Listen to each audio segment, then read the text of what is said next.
Refuting the claims of the prohibition of mut'ah. Mut'ah marriage was allowed by the Quran, verse 424. Mut'ah marriage was sanctioned by verse 424 of the Quran. In the tafsir of verse 424, Al-Qurtubi and Al-Shawkani have both stated that, according to the opinion of the majority, this verse was revealed about mut'ah marriage. Many other scholars have also said that mut'ah marriage is a reason of revelation for verse 424. For example, Fakhruddin al-Razi, Al-Tabari, Jalaluddin al-Suyuti, Ibn Ashur, Al-Zamakhshari, Al-Alusi, Al-Baghawi, Al-Shirbini, Al-Tha'alabi, Al-Nasfi, Al-Baydawi, and so on, as we have shown in the list. The reason for this opinion is that many companions and tabi'een have read this verse in a way that proves without a shadow of a doubt this verse is talking about temporary marriage. Ibn Abbas, Ibn Mas'ud, Ubay ibn Ka'b, Sa'id ibn Jubair, Al-Suddi, Ali ibn al-Husayn Zayn al-Abidin, Muhammad ibn Ali al-Baqir, and Ja'far ibn Muhammad al-Sadiq have all read the verse as, "For the pleasure you obtain from them to a specified period of time, pay them their reward as an obligation." 424. This is widely reported in many narrations, some of which are regarded sahih according to the conditions of Muslim, and some others have been classified as sahih by scholars like Al-Hakim. Al-Tamheed for Ibn Abdul Barr, Majmu'at al-Tuhaf al-Nafa'is, volume 10, page 63. From Abdul Razzaq from Ibn Jurayj from Ata that he said, "I heard from Ibn Abbas that he sees mut'ah marriage as halal until now, and he informed me that he reads verse 424 as, 'For the pleasure you obtain from them to a specified period of time, give them their rewards,' and also in the harf of Ubay, to a specified period of time." Abu Umar said, "Others who also read this verse as to a specified period of time are Ali the son of Hussein, his son Abu Ja'far Muhammad bin Ali, his son Ja'far bin Muhammad, and Sa'id bin Jubair. They used to all read it this way." The first section of this narration is also found in Musannaf Abdul Razzaq al-San'ani, part 7, page 498. Tafsir al-Suyuti, Markaz Hajr, part 4, page 328. Abdu bin Hamid, Ibn Jarir, Ibn al-Anbari in Al-Masahif, and Al-Hakim have all narrated the following hadith, and Al-Hakim actually said that it is a sahih hadith. From Abi Nadra that he said, "I read in front of Ibn Abbas the verse, 'For the pleasure you obtain from them, give them their rewards as an obligation.' Ibn Abbas said, 'For the pleasure you obtain from them to a specified period of time.' I said, 'We do not read it this way.' Ibn Abbas said, 'I swear by Allah that Allah has revealed it this way.'" Tafsir al-Tabari, Dar Hajr, part 6, page 587.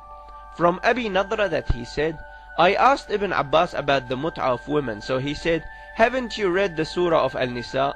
I said, 'Yes, I read it.' He said, 'Haven't you read, 'For the pleasure you obtained from them to a specified period of time?' I said, 'If I read it this way, I wouldn't have asked you this question.' He said, 'It is this way.'" Tafsir al-Tabari, part 6, page 587. From Abi Nadra that he said, "I read this verse in front of Ibn Abbas, 'For the pleasure you obtained from them.' Ibn Abbas said, 'To a specified period of time.' I said, 'I do not read it this way.' He said, 'I swear by Allah that Allah has revealed it this way.' He repeated this 3 times. Note that all the narrators of this hadith are the narrators of Sahih Muslim, and hence the chain is regarded sahih on the conditions of Muslim. The same as this meaning was also narrated in many other places via different chains of narrators who are predominantly the narrators of Sahih Muslim. For example, Tafsir al-Tabari, part 6, pages 587 and 588. Tafsir al-Tabari, part 6, page 586, 587.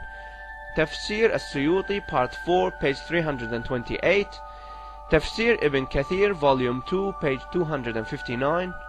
Al-Tafsir al-Kabir for Al-Razi, part 10, page 53. Tafsir al-Qurtubi, Volume 5, page 130. Tafsir al-Shawkani, Volume 1, page 72.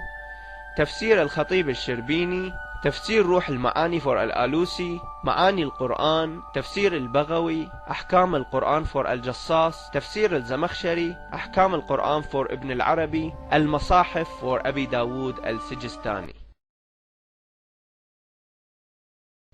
Claims of Quranic abrogation of verse 424. All the Islamic schools of thought are unanimous that the Quran cannot be abrogated by ahad narrations, meaning single-person reports. Many even go further than this and say that the Quran verses can only be abrogated by other Quran verses, and not by any type of narration, let alone single-person reports. For example, Al-Shafi'i, Ahmad bin Hanbal, and Sufyan al-Thawri are on this opinion.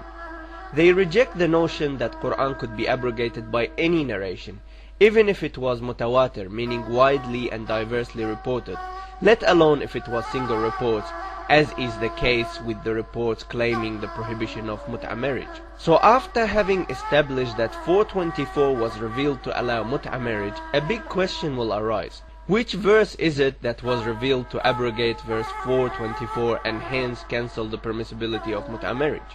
If no one is able to provide that verse, then mut'a would remain lawful until today, because nobody has the authority to change the law of the Quran. There have been some claims of verses that allegedly abrogated verse 424 and cancelled mut'a. However, upon a simple examination of these claims, we find that they fail the basic tests of authentication. They are very likely to be fabricated by people who wanted to impose their own sectarian notion on this topic. For example, they have narrated that verse 23:6 or 70:30 was revealed to abrogate verse 424 and cancel mut'a. Strangely, they have attributed this narration to Ibn Abbas, who was famous for allowing mut'a marriage and challenging those who forbid it until the last days of his life. They narrate in Sunan al-Tirmidhi's summary for Al-Albani, page 266, from Ibn Abbas that he said, mut'a was at the start of Islam. The man would come to a new town that he does not know well, so he marries the woman for the period that he resides there.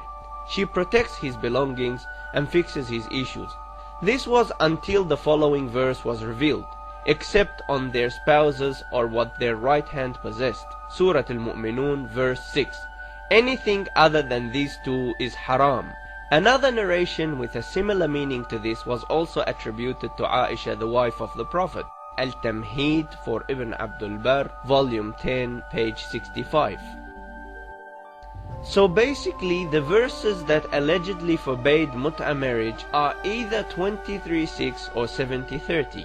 Upon the examination of these verses, we find that not only they have nothing to do with mut'a marriage, but also they were both revealed before the verse that legalized mut'a. Both 23:6 and 70:30 are Mecca verses revealed in Mecca, while the verse that allowed mut'a was a Madani verse revealed later in the Medina. So how could these verses abrogate the mut'a verse 424 which was revealed after them? How could the earlier verse cancel the later verse? It looks like the person who fabricated these claims didn't even notice this great conflict in the timing. And the strange thing is that sometimes they try to divert the meaning of the verse 424 away from temporary marriage by claiming that it is talking about permanent marriage, and then at the same time inconsistently claim that verses 23:6 and 70:30 have abrogated verse 424. So if 424 is not talking about temporary marriage, then why would it need any abrogation? Did 23:6 or 70:30 abrogate permanent marriage? Claims of hadiths abrogating mut'a marriage. The narrations that claim the prohibition of mut'a marriage have many problems which highly discredit their authenticity. Not only that they are conflicting in their contents and timing, but they are also in a direct conflict with the famous opinion of those who allegedly narrated them. For example, many of these narrations are attributed to Imam Ali and Ibn Abbas, who were actually famous for permitting mut'a marriage, as we demonstrated in the previous sections. Another problem is that many of these narrations which are attributed to Imam Ali were actually narrated through people who were hostile to him. I mean, is it logical to seek the opinion of someone by listening to what his enemies have to say about him? For example, a common factor between most of these narrations, and specifically the ones attributed to Imam Ali, is Ibn Shihab al-Zuhri. Al-Zuhri was an agent for the Umayyad government for more than 40 years. This was a government that routinely cursed Imam Ali on its pulpits. So how can we trust what Al-Zuhri narrates and attributes to Imam Ali? In summary, these narrations could be divided into three categories.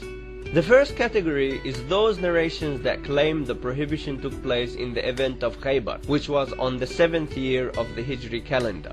All these narrations are attributed to Imam Ali, and yet they are narrated through Ibn Shihab al-Zuhri, as you could see here. This in itself is enough reason to dismiss these narrations as unauthentic. But it doesn't stop there, because there are countless other problems with these narrations, as you will see soon. The second category of narrations are all narrated by one person named Sabra al-Juhani. These narrations claim that the Prophet had allowed mut'ah for a few days during Fath Makkah or the year of Awtas, and then he forbade it forever, as you can see in the following slides. This claim was adopted by many scholars as the authentic claim and the valid time of the prohibition of mut'ah, and hence it was narrated in Sahih Muslim.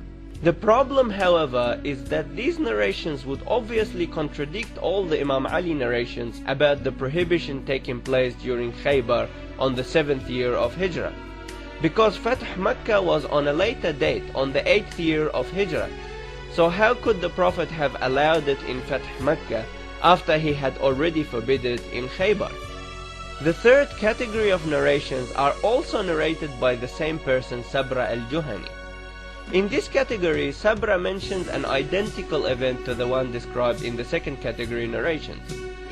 He says that the Prophet had allowed it for a few days, then he forbade it.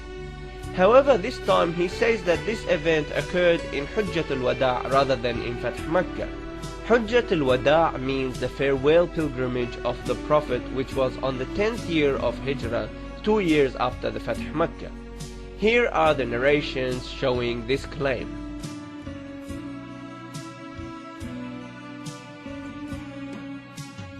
This claim obviously contradicts the Fath Makkah claim, because how could the Prophet have allowed mut'ah during Hujjat al-Wada' after he had already permanently forbidden it in Fath Makkah? One of these two claims must be wrong, particularly that both claims are coming from the same person and saying the same story with the same details, with the only difference being that each claim is attributed to a different time event. These contradictory single-person reports have created a big dilemma for the Sunni scholars throughout history as they try to reconcile between the contradictions. If they are to accept all of these claims, then they have to say that the Prophet had allowed mut'ah for many long years. Then in the last 3 years of his life, he repeatedly forbade it and allowed it many times until he finally forbade it forever. This is why Sahih Muslim has designated a chapter on mut'ah marriage and titled it as Mut'ah marriage, and showing that it was first allowed, then forbidden, then allowed again, then forbidden again forever.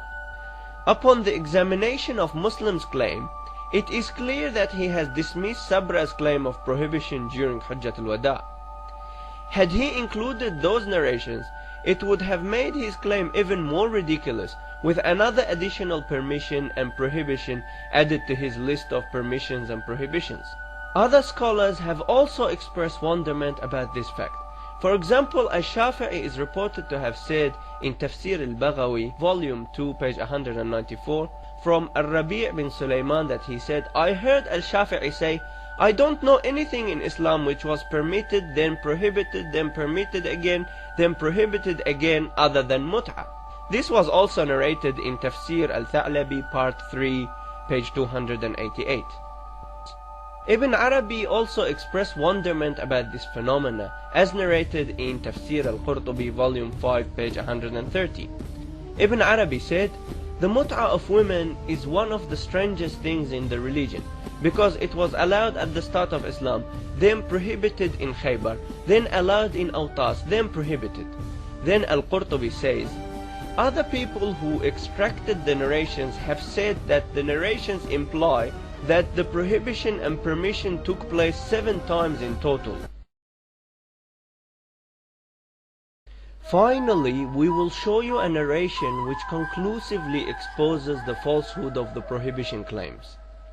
This narration has safely made it through Umayyah's large distortion filters, probably because they did not notice the proofs that are hidden within it and or the implications of it.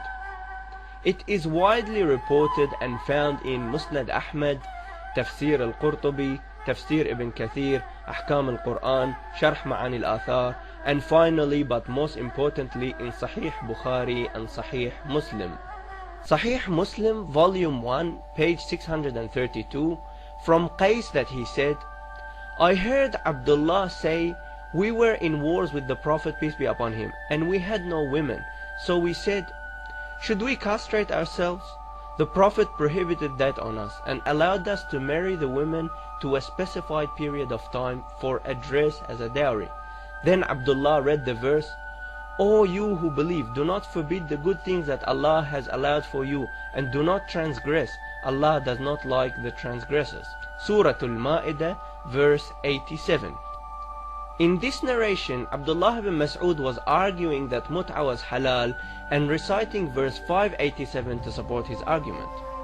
The time of this event must have been after the revelation of verse 587, as he couldn't have recited this verse prior to its revelation. Now, it is agreed that this surah of Al-Ma'idah was the last surah to be revealed in the Quran, and was actually revealed in the farewell pilgrimage on the 10th year of Hijrah. Therefore, the event of the narration must have taken place after this date. This is a solid proof that mut'a was still allowed after the 10th year of Hijrah, and hence all the claims of prohibition prior to this date must have been fabricated. This narration falsifies and eliminates the overwhelming majority of the prohibition claims, namely the Khaybar and Umrat al-Qada claims on the 7th year of Hijrah, the year of Awtas and Fath Makkah claims on the 8th year of Hijrah, and the Tabuk claims on the 9th year of Hijrah. The only claims that remain will be Sabra al-Juhani's Hujjat al-Wada' claims, which are already discredited by most scholars as we described before. Some scholars even went further and discredited his Fath Makkah claims as well. For example, Ibn Ashur in his Tafsir al-Tahrir wal-Tanwir, volume 5, page 10, it was said that the hadith of Sabra narrated by Sahih Muslim has abrogated mut'a. Sabra said that he saw the Prophet sitting against the wall of the Kaaba on the 3rd day of Fath Makkah and saying, O people, I allowed you to do mut'a with these women. However, Allah has prohibited that until Judgment Day. The fact that only Sabra alone has narrated this in such a time and condition discredits his narration.